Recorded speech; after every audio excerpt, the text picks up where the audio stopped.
Well, I think, I've got to start by saying, why are regulated industries any different? Any industry should be innovating. The pace of change now is huge. Customer expectations are rising. New technologies arrive at a pace, don't they? So I think that our sector just has to respond to those challenges. Ideally, regulation wouldn't get in the way of it, but I can't think of anything off the top of my head that regulation is doing that does get in the way of it. So I think we need to forget about regulation and just crack on with innovation. Well, I think that's where different companies have got to try different things that work for them. So in Northumbrian Water, we ran last year an innovation festival. It was just an open innovation event. We brought in partners, other water companies, basically anybody who wanted to play. Thought about different things. It didn't matter if we couldn't come up with a solution.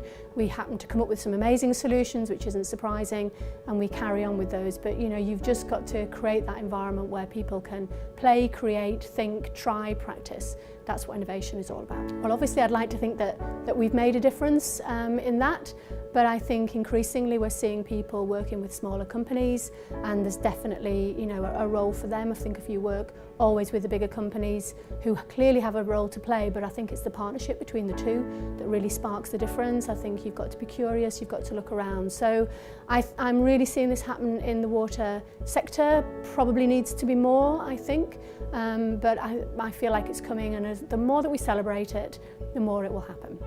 So I think, we've seen in the last few weeks some challenging weather, haven't we? And some of the water companies were caught out by that. I'm very proud of the fact that in our Essex and Suffolk operating area, and also in our Northumbrian operating area, we didn't have any customers off supply. So the question's got to be why.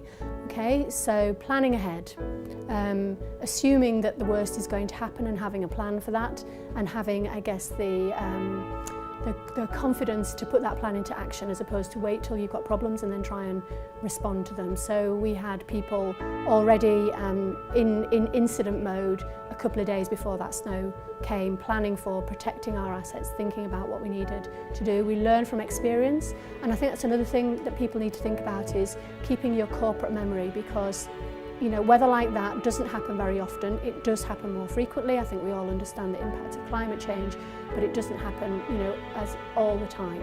And so you have to make sure that your people learn from what happened last time, that they share their experiences, and so that everybody's ready and understands what to go with next. And I think we've put a lot of effort into corporate memory and into training people, and I think people sometimes think the answer is in hard assets when it's just as much in your people. Well, we have to share that learning, don't we? So in the particular instance of the issues in the last few weeks, Ofwat's now going to do an investigation, and I hope that one of the primary purposes for that isn't to have a go at people who might have got it wrong, is to share the best practice and to share the learning and see how we could do things differently. And we will be contributing, even though we didn't have any issues, and try and show how we did and how that worked. Now, I'm not saying that we're perfect. God forbid that that something could go wrong. We try very hard not to have it, but the more that we can learn from each other, then hopefully the better everybody will be.